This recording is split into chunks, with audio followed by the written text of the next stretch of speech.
Lëmosha sjell paqe. Ndër shkaqet serioze të sjelljes të lumturisë dhe largimit të mërzinë është nëse ndihmon të tjerëve. Madje kjo faktor madhor që sjell lumturi, jepni nga ajo me çka ju furnizuam ne. Pejgamberi sallallahu alaihi wasallam, duke këshilluar njërin prej shokëve të tij, thonte: mos u zemro.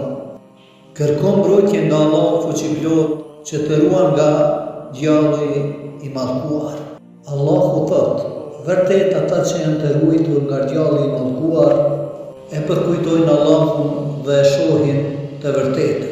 Nëse i ndrimi sjell depresion dhe trishtim, Muhamedi shërimin e tyre sheh në disa pika. Ndërto janë të mësuarit e vetvetes me braktisjen e idhërimit, të cilët japin kur janë shtirë, kur janë në vështirësi dhe që trajnojnë mbledhjen, që ja falin të keqen njerëzve. Allahu i don bamirësi.